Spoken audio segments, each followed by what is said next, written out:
It was a really horrific story that went viral. A 10-year-old girl in Ohio raped, impregnated, then denied an abortion under state law. President Biden highlighted the girl's story to condemn abortion bans and the Supreme Court's decision to overturn Roe v. Wade. 10 years old, raped, 6 weeks pregnant, already traumatized, was forced to travel to another state. A 10-year-old girl should be forced to give birth to a rapist's child? But some Republicans and opponents of abortion rights suggested the story was fake, made up. Today we learned the case was indeed, sadly, very real, along with all of its terrible details. Prosecutors have now charged this man, Gershon Fuentes, with raping and impregnating the girl. In his court hearing today, a detective testified the 10-year-old had to travel across state lines to Indiana to get an abortion. Police say Fuentes admitted that he did indeed rape the girl at least twice. His public defender says DNA results are still pending on the aborted fetus. Until today, Ohio's own Republican Attorney General, Dave Yost, cast doubt on the story.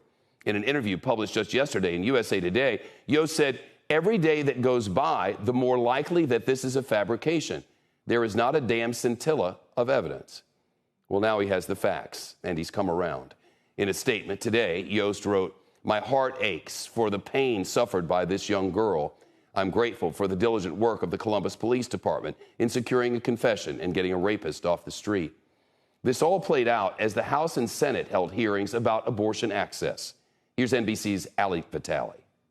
Shep, a day of dual hearings focused on reproductive rights today in both the House and the Senate. Republican lawmakers in both of those hearings largely taking a more conciliatory tone on the issue, speaking to the anti-abortion position, but at the same time saying that just because the Dobbs decision came down doesn't mean that they are looking to target more protections. Democrats, though, arguing that that's not true and that this is only the beginning, painting a picture of a post-Roe world and warning of its dangers. I'm hearing stories from all over, from physicians that are withholding life-saving care because they don't want to go to jail. And that's really not how healthcare should work. 50 years of unfettered access to abortion has not solved broken systems. And throwing abortion at women does not fix their problems. And look, on the politics of this issue and in terms of what can actually get done here in the halls of Congress, some Democrats are saying it's time to abolish the filibuster to be able to pass abortion protections by a simple majority.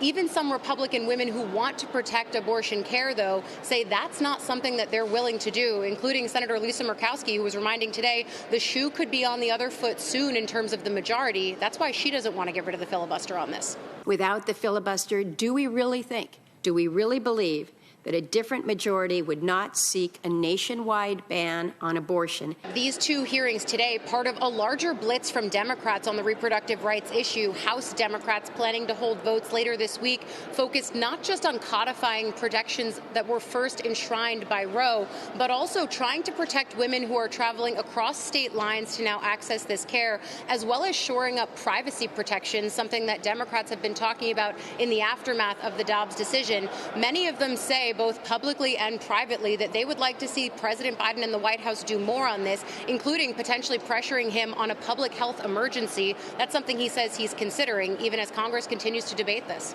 Shep. Ali Vitale on Capitol Hill.